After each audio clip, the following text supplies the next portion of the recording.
Auto ఎక్కి auto round ఆఫీస్కి పోయినంట.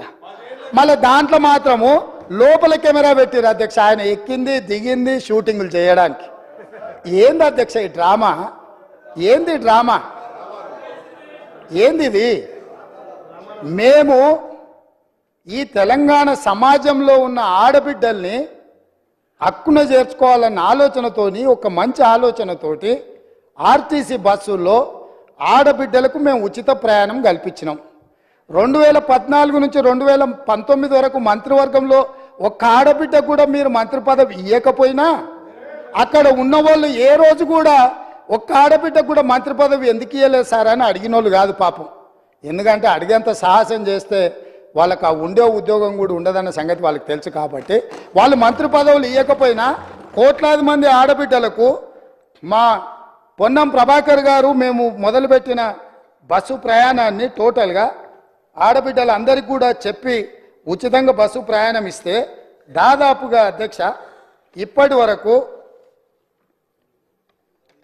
15,21,00,000 ప్రయాణాలు ఆడబిడ్డలు ఉపయోగించుకున్నారు. 535.52 కోట్ల రూపాయలు ఇప్పటివరకు ప్రభుత్వం ఆడబిడ్డల కోసం ఖర్చు పెట్టింది అధ్యక్ష. ఒక మంచి పని చేసినప్పుడు అభినందించడానికి నోరు రాకపోయినా ఆ నిర్ణయాన్ని వ్యతిరేకించుకుంటూ నిరసన తెలుపుతూ ఒక ఆటోని తీసుకొచ్చి అక్కడ తగలబెట్టింది అధ్యక్ష. కిరాయి పైసలే వెళ్తలేవు, సంసారం నడుస్తలేదన్న ఆటో డ్రైవరు ఆటో తగలబెట్టిందంటే ఆటో తగలబెట్టడానికి ఎన్ని పైసలు కావాలి అధ్యక్ష? ఆటో రౌండ్ ఆటోలో ఎక్కి తిరిగిందంట, ఆయనకు ఇంకొక ఆయనకు ఆటో ఖర్చులు వెళ్ళదంట, ఆయన తీసుకొచ్చి ఆటో తగలబెట్టిండంట. ఏంది అధ్యక్ష ఇది? అసలు ఇది ఏమైనా తెలంగాణ సమాజానికి మనం ఏం సందేశం ఇవ్వదలుచుకున్నాము? ఇంకొక నటుడేమో 100 రూపాయలు పెట్టి పెట్రోల్ కొనుక్కుంటాడు కానీ 10 పైసలు పెట్టి అగ్గిపెట్ట కొనుక్కోడు, అగ్గిపుల్ల దొరకదు. మన కవులకు కళాకారులకు తెలంగాణ నిలయమని మనందరికీ తెలుసు అధ్యక్ష. కానీ నటులకు కూడా కొదవ లేకుండా పోయింది. ఒక్క నటుని కూడా మెతుకుతే ఇద్దరిద్దరు నటులు దొరుకుతారు అధ్యక్ష. ఈ ప్రభుత్వం నడుపుతున్న విధానాన్ని చూడలేక. కాబట్టి ఇవాళ నేను ఒకటే సూచన చేస్తున్నా, అక్కడ ఉండే మా సోదరిమణులకు మా సోదరులకు ఒక మంచి నిర్ణయం తీసుకున్నాం మన ఆడబిడ్డల కోసము. దానివల్ల ఆదాయం కూడా పెరిగింది. నేను మీకు లెక్కలు చెప్పదలుచుకున్న ఎండోమెంట్స్ దేవాలయాలు సందర్శనలకు పోయి రాష్ట్రం యొక్క ఇన్కము ఏ విధంగా పెరిగిందో కూడా మన వాళ్ళకి నేను లెక్కలు చెప్పదలుచుకున్నా అధ్యక్ష. ఆడబిడ్డలు బస్సు ప్రయాణాన్ని ఉపయోగించుకొని ఎక్కువ దైవ దర్శనాలు చేసుకోవడం వల్ల దేవాదాయ శాఖ యొక్క ఆదాయము నవంబర్లో, అంటే ఉచిత బస్సు ప్రయాణం లేనప్పుడు దేవాదాయ శాఖ ఆదాయము 49.28 కోట్ల అధ్యక్ష.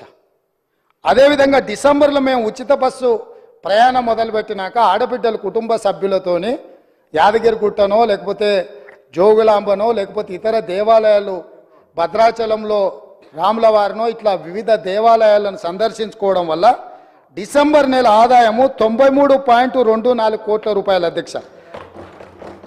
జనవరి ఆదాయము 68.69 కోట్ల అధ్యక్ష.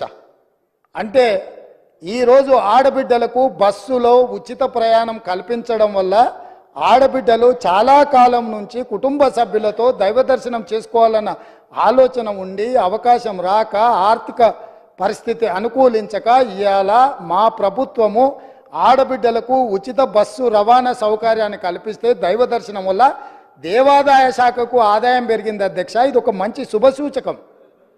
దీన్నైనా వారు అభినందిస్తే బాగుంటుందని నేను అనుకున్నా, వారు అభినందించలేకపోయారు అధ్యక్ష.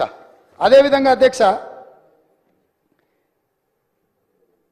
ఉద్యోగాలు పదే మీరు 2 లక్షల ఉద్యోగాలు ఇస్తారన్నారు. ఎక్కడ పోయినా మీరు 2 లక్షల ఉద్యోగాలు?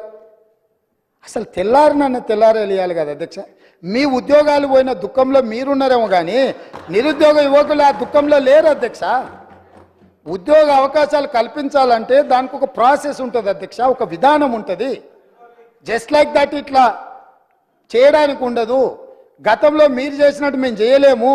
జిరాక్స్ సెంటర్లలో పల్లి బఠానీలు అమ్మినట్టు పరీక్షా పత్రాలు ఎక్కడ పడితే అక్కడ సంతలో సరుకులాక అమ్ముకునే విధానం మేము దేదలుచుకోలేదు అధ్యక్ష. మా పేసీలలో ఉండేటోళ్ళు ఎవరు అట్లాంటి దాంట్లో లేరు అధ్యక్ష. మా పేషీలలో ఉండే వాళ్ళ బంధువులు ఎవరు ఇట్లాంటి కుంభకోణాలలో లేరు అధ్యక్ష.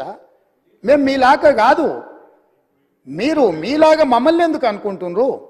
ఒక విధానం, ఆ విధానంలో మేము ప్రయత్నం చేస్తున్నాము.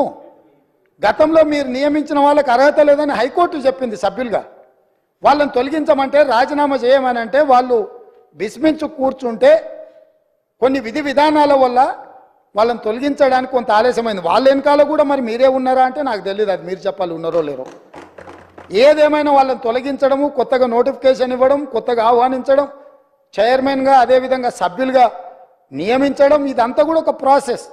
ఇదే కాకుండా గతంలో ఇచ్చిన నోటిఫికేషన్లకు కూడా ఎంతసేపు మీ ఉద్యోగాలను రెన్యువల్ చేసుకోవాలన్న ఆలోచనలో పడి ఆ తాపత్రయంలో మీరు వాళ్ళ ఉద్యోగ నియామకాలు చేపట్టకపోవడం వల్ల వైద్య ఆరోగ్య శాఖలో మీరు నియామకాలు చేపట్టకుండా వదిలేస్తే మేము వచ్చే ఆ సమస్యలు పరిష్కరించి పెద్దలు దామోదర్ రాజనరసింహ గారు మొట్టమొదట ఆ కార్యక్రమాన్ని చేపట్టి 6,956 స్టాఫ్ నర్సు ఉద్యోగాలు ఎల్బీ స్టేడియంలో నియామక పత్రాలు వాళ్ళకి అందజేసినాం అధ్యక్ష.